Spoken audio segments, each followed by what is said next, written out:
Hello বন্ধুরা, সবাই কেমন আছেন? আশা করি সবাই ভালো আছেন।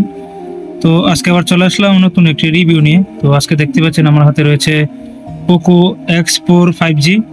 তো এই মডেলটি যারা সেকেন্ড হ্যান্ড এই ফোনটি নিতে যাচ্ছেন তাদের জন্য আজকের এই রিভিউ। আশা করি আপনাদের উপকার আসবে, অবশ্যই ভিডিওটি দেখবেন। আজকে একটু ভিন্নভাবে ভিডিওটি করা হচ্ছে সময়ের অভাবে। তো প্রথমে যদি বলি ফোনের কন্ডিশনের কথা, তাহলে আমি বলবো যে ফোনের ডিজাইনটি আসলে একটু ভিন্ন রকম করা হয়েছে পোকো X4 এ। তো ডিজাইনটি একটু ভিন্ন রকম করার কারণে মোবাইলটা অনেকে চয়েস করে না, কিন্তু আসলে মোবাইলটা যখন হাতে নেবেন তখন আলাদা একটা ফিল আসে। মোবাইলটা হাতে নিলে একটা ফিল আসে, মনে হয় যে ফোনের একটা ভাব আছে, মানে ভালো লাগে এটা। ঠিক আছে, মোবাইলটা হাতে নিলে ভালো লাগে। আর আমার হাতে যে মোবাইলটি রয়েছে এটার পিছনে ফলি লাগানো আছে, তো সেক্ষেত্রে বোঝা যায় না ফোনের মেইন কন্ডিশনটা কেমন।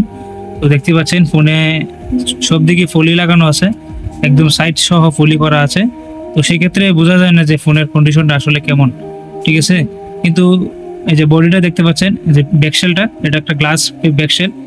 তো গ্লাস ব্যাকশেল হওয়া সত্ত্বে ফোনে এমনিতে কোনো দাগ স্পট পড়ে না, কিন্তু হাত থেকে পড়লে ভাঙার সম্ভাবনা বেশি। আর ফোনের মেইন ক্যামেরা হচ্ছে 64 মেগাপিক্সেলের একটি ক্যামেরা, তো যা ফুল এইচডিতে ছবি তুলতে পারবেন। ছবি তোলার জন্য যথেষ্ট পরিমাণ ভালো। পোকো সেট আপনারা জানেন অবশ্যই যে ক্যামেরার জন্য পোকো সেট ভালোই হয়, খারাপ হয় না। আর সামনে সেলফির জন্য রয়েছে আপনার 16 মেগাপিক্সেলের একটি সেলফি ক্যামেরা। আর ডিসপ্লে হিসেবে রয়েছে আপনার এমোলেড ডিসপ্লে। তো যা ডিসপ্লে কালারটা, রেজলিউশনটা বলতে গেলে সুন্দর একটি রেজলিউশন কালার আসে। ডিসপ্লে কালারটা অনেক সুন্দর এবং ফোনটি একদম স্মুথ কাজ করে, দেখতে পাচ্ছেন। তো আমি এখন ফোনের সেটিংয়ে চলে যাব, দেখাবো যে আপনাদেরকে যে এই ফোনে কিন্তু অলরেডি আপডেট চলে আসছে। তো গ্লোবাল ভার্সন একটি মোবাইল এটা। তো দেখতে পাচ্ছেন MIUI ভার্সন গ্লোবাল।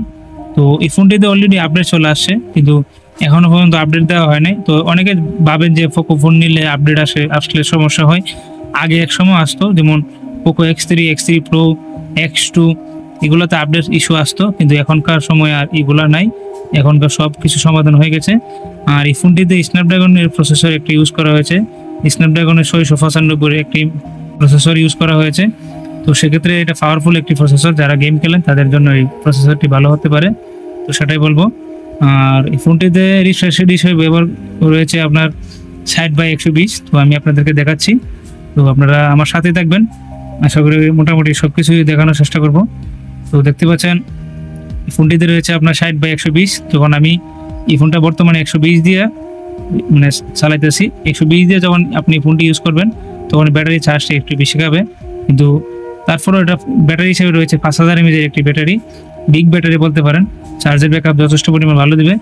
এটি 5G একটি ফোন, তো আপনারা সবাই জানেন। তো ফিঙ্গারপ্রিন্টে আমি যদি বলি যে ফিঙ্গারপ্রিন্টে আপনারা দেখতে পাচ্ছেন সাইড ফিঙ্গার রয়েছে এবং ভলিউম বাটন এবং আপ বাটন রয়েছে এখানে এক সাইডেই। তো ভলিউম বাটন আর সবকিছু এক সাইডে দেওয়া হয়েছে। তো আমি ফিঙ্গারপ্রিন্টটি এখন টেস্ট করে দেখাবো আপনাদেরকে। তো ফিঙ্গারপ্রিন্টটি ঠিকঠাকই কাজ করতেছে, কিন্তু হালকা স্লো হচ্ছে আমার কাছে মনে হচ্ছে, যে আঙ্গুল দেওয়ার সাথে সাথে ফিঙ্গারপ্রিন্টটি ঠিকঠাকভাবে কাজ করতেছে না। হয়তো এইগুলো আপডেটের কারণে, আপডেট দিলে আরও স্পিড বাড়তে পারে। তো এমনিতে ফোনের সব কিছু ঠিকঠাকই আছে। ফোনটা একদম হাতে নিলে একটা ভালো লাগে, সেটা আমার কাছে ভালো লেগেছে।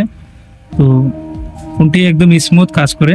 আর যখন লং টাইম এই ফোনটা ইউজ করা হয় তখন ফোনটি অনেকটা গরম হয়ে যায়। ঠিক আছে, এটা আপনারা জানেন যে পোকো সেট গরম হয়ে যায়, কিন্তু আপনার এই ফোনটিগুলোতে লিকুইড ইউজ করা হয়েছে, যে হালকা গরম হলে টাচ করে আবার ঠান্ডা হয়ে যাবে, বেশি সময় লাগে না ঠান্ডা হতে। তো এই ছিল আজকের ভিডিও। তো আপনাদের কাছে কেমন লাগলো অবশ্যই কমেন্টের মাধ্যমে জানাবেন। আশা করি সবার কাছে ভালো লেগেছে। তো নতুন নতুন ভিডিও পেতে আমাদের চ্যানেলটি অবশ্যই সাবস্ক্রাইব করবেন এবং পাশে থাকা বেল আইকনটি বাজিয়ে দিবেন। আশা করি সবার আগে নতুন ভিডিও পেয়ে যাবেন। আর আজকের ভিডিওটা অন্যরকম করার কারণে, সময়ের অভাবের কারণে ভিডিওটি করা হয় নাই, ভালোভাবে করা হয় নাই। তো অবশ্যই আমাদের ভিডিওটি লাইক কমেন্ট করবেন। এবং ফোন কেনার আগে আমি যা সবসময় বলি, ফোন কেনার আগে অবশ্যই ফোনের ডকুমেন্ট নিয়ে তারপরে ফোন কিনবেন। অবশ্যই ফোনের বক্স সহ ফোন কিনবেন, তাহলে আপনার ফোনে কোনো ঝামেলা থাকবে না। আর অনলি ফোন কিনতে গেলেই বিভিন্ন রকম ঝামেলা, মানে বুঝে নেই। তো সবাই ভালো থাকুন, আবার দেখা হবে নতুন কোনো ভিডিওতে।